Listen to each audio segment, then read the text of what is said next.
Yo la team, j'espère que vous allez bien, que vous avez passé un excellent week-end. Nouvelle semaine au programme, on parlera dès demain des qualifications pour la Ligue des Champions. Monaco jouera mercredi.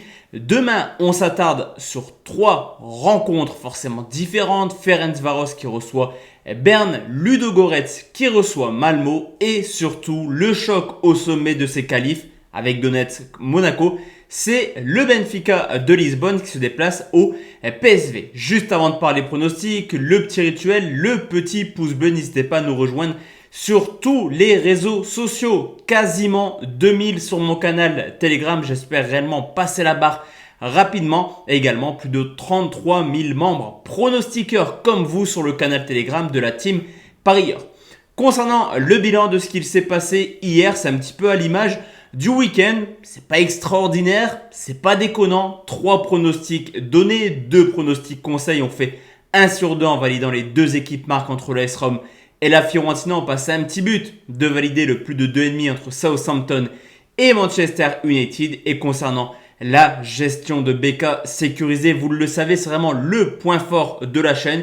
Hier, on se fait rembourser tranquillement. Match nul remboursé si Chelsea s'impose. Large victoire des Blues sur le score de 2-0, mais c'est surtout dans la manière où Chelsea a été extrêmement concluant. Concernant la montante, je vous avais dit qu'il allait avoir une petite vidéo aujourd'hui pour un 3e palier, mais attendons quand même la décision finale des bookmakers. Logiquement, que ce soit BetClick, Unibet, Winamax, Paris en Sport, voilà, tous les bookmakers Argel en France ont dit qu'il fallait attendre 48 heures, étant donné que Marseille et Nice sont réunis mercredi devant la fédération, en tout cas la commission de discipline, pour savoir ce qu'il va se passer. Tout porte à croire que les pronostics seront annulés. J'attends la confirmation pour proposer de ce fait un 2e palier bis. Ni de la team, on passe sur les 3 pronostics. On commence tout de suite en Hongrie où Ferencváros reçoit les Young Boys de Berne. Les Suisses qui se sont imposés difficilement lors du match aller sur le score de 3-2. Alors on l'a vu l'année dernière en championnat, on le voit également cette année. Ferencváros est plutôt une équipe assez redoutable à domicile. 4 victoires en 5 matchs cette année, dont 3 rencontres de Ligue des Champions. Et attention, car certes, Berne n'a pas un parcours extraordinaire à l'extérieur, mais ça reste une équipe assez accrocheuse. 2 matchs nuls en Ligue des Champions et 1 défaite pour 1 victoire en 2 déplacements en championnat.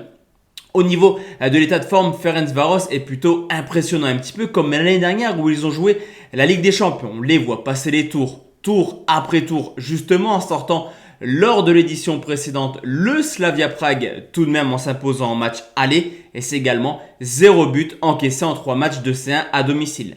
De son côté, son adversaire Berne a vraiment 2 images, une équipe des Young Boys plutôt offensif à domicile qui a marqué à 9 reprises en 4 matchs, et une équipe un peu plus faible offensivement quand il se déplace, un seul but marqué en 2 matchs de Ligue des Champions.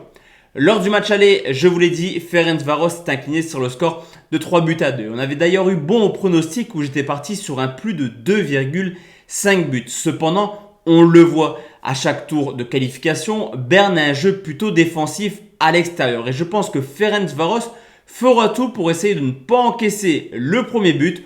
On pourrait avoir une mi-temps qui se termine en 0-0, ce ne serait pas surprenant. C'est la raison pour laquelle je vais partir sur un match avec peu de buts. En tout cas, un moins de 3,5 buts, très bien coté, 1,52. 2e pronostic, la team direction la Bulgarie où Ludogorets reçoit Malmö. Là, c'est un petit peu différent où les Suédois se sont imposés 2-0 à domicile. Alors à domicile, justement, Ludogorets est un petit peu comme Ferencváros, plutôt une valeur sûre en ce début de saison. 4 victoires pour seulement un match nul, 14 buts marqués en 5 rencontres. Et même si l'an passé, en Europa League, il y a eu 3 matchs, 3 défaites à domicile, Ludogorets a toujours marqué un but. C'est surtout défensivement que c'était un peu plus compliqué avec 8 buts encaissés. À côté de ça, Malmö, solide leader du championnat suédois, a quand même la fierté d'avoir la meilleure équipe à l'extérieur, que ce soit dans son championnat en termes de points, mais également au niveau offensif. Meilleure attaque avec 15 buts marqués. L'état de forme de Ludogorets est plutôt concluant, que ce soit en championnat de Bulgarie. Au bout de 3 journées, ils ont déjà 3 victoires et 11 buts marqués. On les a vus également sortir tout de même l'Olympiakos également marqué 2 buts, justement, je vous l'ai dit, contre Malmo lors du match aller pour une défaite 2-0.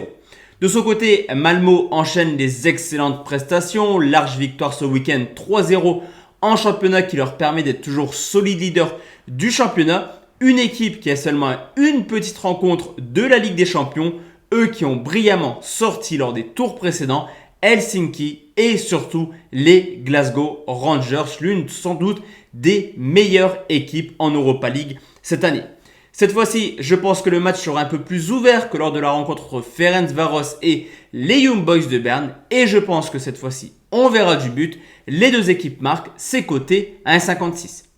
Et enfin la team, le dernier pronostic, on va aller aux Pays-Bas, direction Eindhoven. C'est le PSV Eindhoven qui reçoit Benfica. 2-1 lors du match aller pour Benfica. Première mi-temps, 90% portugaise. Deuxième mi-temps, 90% néerlandaise. Vous l'aurez compris, quasiment du 50-50 sur cette rencontre. Tout le monde a eu sa mi-temps. À domicile, on le sait, là aussi, c'est jamais évident de venir gagner au PSV. On le voit tous les ans en championnat, mais également en Coupe d'Europe. Une seule défaite en 2021, mais là où est la difficulté, c'est que le PSV a eu seulement 2 grosses réceptions cette année, l'AZ Alkmaar en championnat et l'Ajax. 2 matchs, 0 victoire, une défaite contre l'AZ, un nul contre l'Ajax. À côté de ça, Benfica montre des choses assez intéressantes à l'extérieur en ce moment. 3 victoires de suite, une victoire au Spartak Moscou 2-0 et toujours pas le moindre but encaissé. Alors forcément, le PSV a une attaque un peu plus impressionnante que Moscou, mais en tout cas, 3 matchs, 3 clean sheets. L'état de forme des deux équipes est quasiment similaire. Le PSV Eindhoven commence extrêmement bien sa saison. Ça a d'ailleurs commencé par une large victoire contre l'Ajax 4-0 en Supercoupe. 2 victoires en championnat, ils enchaînent. La seule défaite, c'était justement contre Benfica.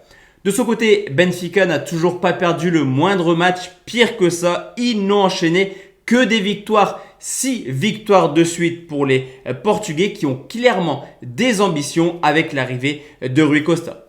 Sur ce coup, personnellement, je pense que ça va être, on met un petit peu la lumière, ça va être du 50-50, la team. Et au vu du match où Benfica s'est imposé sur le score de 2-1, je pars du principe que Benfica a un avantage tout de même pour se qualifier. C'est la raison pour laquelle je vais vous proposer la qualification de Benfica. C'est coté à 1,55. Donc voici la team, mes 3 pronostics pour demain. On se retrouve forcément demain soir pour une nouvelle vidéo de pronostics sportifs où on parlera de Monaco qui se déplace à Donetsk. Et en fonction de l'évolution des pronostics concernant Nice, Marseille, on se retrouve très bientôt pour un 2e ou 3e palier de montante en fonction des décisions. Ciao, ciao!